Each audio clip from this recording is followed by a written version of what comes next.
This is Jackson Pollock's barn studio. This is Jackson Pollock's studio floor. This is what you would see if you were in Jackson Pollock's studio. And this is what you would hear if you were in Jackson Pollock's studio. This is a film about Jackson Pollock and jazz. Jackson Pollock is known as the guy who splattered paint.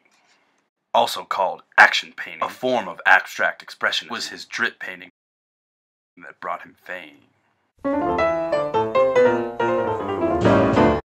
Life magazine boasted the question, is he the greatest living painter in the United States? Yes, Life magazine, he is. Pollock is almost never photographed without a cigarette in his mouth.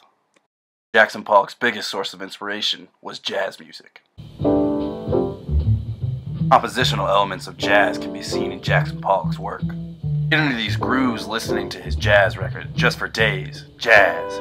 He thought it was the only real creative thing that was happening in this country. Lee Krasner. There are lots of overlaps between jazz and art. Work of Stuart Davis. 1946 homage to jazz exhibition in the Coots Gallery. And Hawkins' piece, Picasso. Coleman's friendship with artists including other abstract expressionists, Burnett Newman and Franz Klein. The inclusion of Pollock on Ornette Coleman's Free Jazz album. Coleman even thought that Pollock was in the same state that I was in, doing what I was doing. What they were doing was improvising. Not exclusive to jazz or abstract expressionism, improvisation allowed both artists and musicians to experiment with certain boundaries. In art, it is valuing through creative act. In music, it is a spontaneous composition. In both, it is incorporating the elements of chance and accident. According to Andrew Kagan, Pollock's use of these elements derives in large measure from jazz aesthetic. This is Jackson Pollock's signature, worth at most $140 million. Jackson Pollock is often pictured painting. This is unlike the other artists of the time, who were often photographed in front of their work, or not at all. It is clear how much Jackson Pollock moves.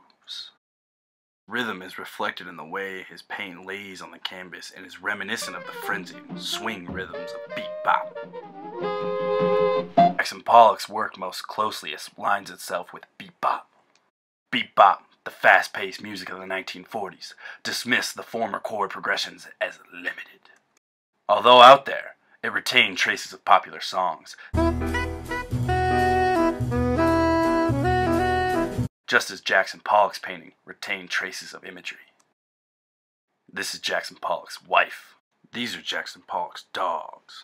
This is the group Jackson Pollock was in, the Irascibles. Also similar to beat-bop, Jackson Pollock's work is not devoid of order. Jazz improvisation happens within solos and is framed within a song.